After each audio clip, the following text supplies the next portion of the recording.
নমস্কাৰ টাইমিটাৰ দৰ্শকক মই জ্যোতিদীপ বিষয় স্বাগতম জনাইছো আৰু মাত্ৰ কেইটামান ঘণ্টা আৰু তাৰ পিছতেই 2020 চনৰ অতিকৈ এটা গুৰুত্বপূৰ্ণ বিৰল মহাজাগতিক পৰিঘটনা সংঘটিত হ'ব হেয়া হৈছে বলয়গ্ৰাস সূৰ্যগ্ৰহণ আজি আমি আপোনালোকক কম এই সূৰ্যগ্ৰহণ কোন কোন প্ৰান্তৰ পৰা দেখা যাব এই সূৰ্যগ্ৰহণৰ সময়সীমা কিমান আৰু অসমৰ কোন কোন প্ৰান্তত এই সূৰ্যগ্ৰহণৰ প্ৰভাৱ কোন কোন সময়ত পৰিব তাৰ তথ্য এই মুহূৰ্তত আমি আপোনালোকৰ বাবে লৈ আহিছো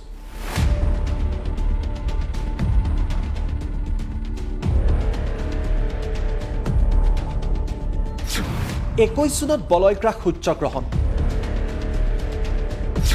বছৰৰ আটাইতকৈ দীঘল দিনটোৱে হৈছে 21 জুন আৰু সেই দিনটোতেই হ'ব সূৰ্যগ্ৰহণ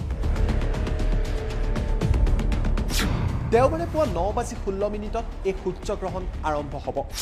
সূৰ্যগ্ৰহণৰ প্ৰভাৱ সৰ্বাধিক হ'ব দুপৰীয়া 12:10 আৰু আবেলি 3:04 শেষ হ'ব সূৰ্যগ্ৰহণ ভাৰতৰ লগতে এছিয়া ইউৰোপ অষ্ট্ৰেলিয়া আফ্ৰিকা আৰু দক্ষিণ পূব আমেৰিকাত এই সূৰ্যগ্ৰহণৰ প্ৰভাৱ পৰিব আনহাতে সূৰ্যগ্ৰহণৰ সূতককাল 20 জুনৰ নিশা 9:16 আৰম্ভ হ'ব এই সূৰ্যগ্ৰহণৰ ফলত কি প্ৰভাৱ পৰিব পাৰে এই সূৰ্যগ্ৰহণ বলয়গ্ৰাস সূৰ্যগ্ৰহণ বিশ্বৰ কোনো প্ৰান্তত দিনৰ ভাগতেই আন্ধাৰ সদৃশ পৰিৱেশৰ সৃষ্টি হ'ব পাৰে বিভিন্ন মহাজাগতিক পৰিঘটনাও সংঘটিত হ'ব পাৰে বিজ্ঞানীসকলে কৈছে খালি চকুৰে এই সূৰ্যগ্ৰহণ চাব নালাগে খালি চকুৰে চালে ইয়াৰ ফলত চকুৰ ক্ষতি হ'ব পাৰে আৰু দৃষ্টিশক্তিও হেৰুৱাব পাৰে এই সূৰ্যগ্ৰহণৰ ফলতেই ৰিং অফ ফায়াৰৰো সৃষ্টি হ'ব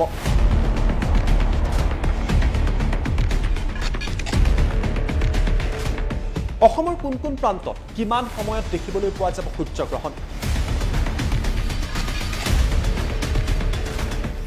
গুৱাহাটীত এই সূৰ্যগ্ৰহণ আৰম্ভ হ'ব 10:57 12:45 সূৰ্যগ্ৰহণৰ প্ৰভাৱ সৰ্বাধিক হ'ব গুৱাহাটীত দিনৰ 2:24 গুৱাহাটীত এই সূৰ্যগ্ৰহণৰ অন্ত পৰিব ডিব্ৰুগড়ত 11:07 এই সূৰ্যগ্ৰহণ আৰম্ভ হ'ব 12:54 ইয়াৰ প্ৰভাৱ অধিক হ'ব আৰু 2:29 অন্ত পৰিব সূৰ্যগ্ৰহণৰ আনহাতে যোৰহাটত 11:05 সূৰ্যগ্ৰহণ আৰম্ভ হ'ব 12:52 সৰ্বাধিক হ'ব সূৰ্যগ্ৰহণৰ প্ৰভাৱ আৰু 2:28 যোৰহাটত অন্ত পৰিব সূৰ্যগ্ৰহণৰ তেজপুৰত 11 বজাত আৰম্ভ হ'ব সূৰ্যগ্ৰহণ 12:48 সৰ্বাধিক হ'ব সূৰ্যগ্ৰহণ আৰু 2:25 তেজপুৰত অন্ত পৰিব সূৰ্যগ্ৰহণৰ ঠিক একেদৰে বঙাইগাঁৱত 10:53 সূৰ্যগ্ৰহণ আৰম্ভ হ'ব 12:42 সৰ্বাধিক হ'ব সূৰ্যগ্ৰহণ আৰু 2:21 বঙাইগাঁৱত অন্ত পৰিব সূৰ্যগ্ৰহণৰ শিলচৰত 11 বজাত আৰম্ভ হ'ব সূৰ্যগ্ৰহণ 12:49 সৰ্বাধিক হ'ব সূৰ্যগ্ৰহণৰ প্ৰভাৱ আৰু 2:26 অন্ত পৰিব সূৰ্যগ্ৰহণৰ ঠিক একেদৰে বৰপেটাত 10:55 সূৰ্যগ্ৰহণ আৰম্ভ হ'ব 12:43 প্ৰভাৱ হ'ব সৰ্বাধিক আৰু 2:22 বৰপেটাত অন্ত পৰিব সূৰ্যগ্ৰহণৰ নগাঁৱত 11 বজাত আৰম্ভ হ'ব সূৰ্যগ্ৰহণ 12:48 ইয়াৰ প্ৰভাৱ হ'ব সৰ্বাধিক 2:25 অন্ত পৰিব সূৰ্যগ্ৰহণৰ শিৱসাগৰত 11:06 আৰম্ভ হ'ব সূৰ্যগ্ৰহণ 11:54 সূৰ্যগ্ৰহণৰ প্ৰভাৱ হ'ব সৰ্বাধিক শিৱসাগৰত সূৰ্যগ্ৰহণৰ অন্ত পৰিব 2:29 ঠিক একেদৰে ধুবুৰীত 10:51 সূৰ্যগ্ৰহণ আৰম্ভ হ'ব 12:40 প্ৰভাৱ হ'ব সৰ্বাধিক 2:20 সূৰ্যগ্ৰহণৰ অন্ত পৰিব